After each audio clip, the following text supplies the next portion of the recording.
Attention, voyager en avion va coûter beaucoup plus cher en France. Le gouvernement prépare une série de hausses fiscales qui vont frapper de plein fouet les passagers, surtout sur les vols intérieurs.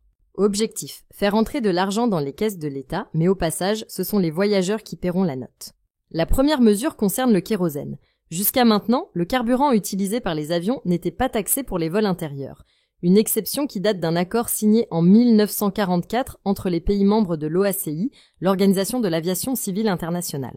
Mais la France a décidé d'y mettre fin. Résultat, la suppression de cette exonération pourrait faire grimper le prix d'un aller-retour intérieur de 60 € en moyenne. C'est une augmentation directe et elle sera visible dès l'achat du billet.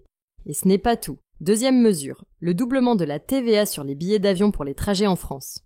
Aujourd'hui, elle est à 10%. Elle passerait à 20%. Concrètement, ça veut dire que si tu prends un billet Paris-Nice à 130 €, près de la moitié du prix partira en taxes. TVA, taxe de solidarité, redevance aéroportuaire, taxe de sûreté. Ça commence à faire beaucoup pour un simple trajet intérieur.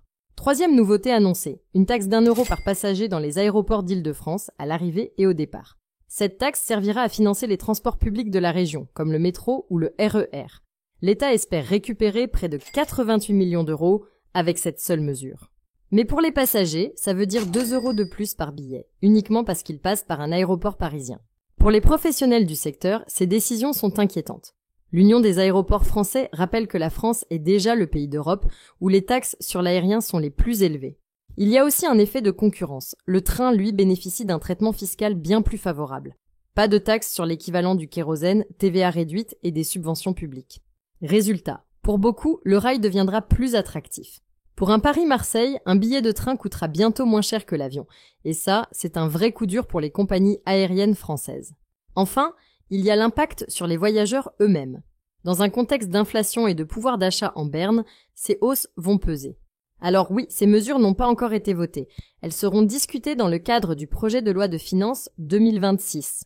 Mais si elles passent, ce sera un tournant pour l'aérien en France. Un aller-retour intérieur pourrait coûter 70 à 80 € de plus. Pour un couple ou une famille, ça fait une vraie différence. Le message est clair, l'avion ne sera plus un moyen de transport populaire. Ce sera un choix, mais un choix qui se paie. Si la vidéo d'aujourd'hui vous a plu, n'oubliez pas de vous abonner pour ne pas manquer nos prochaines vidéos.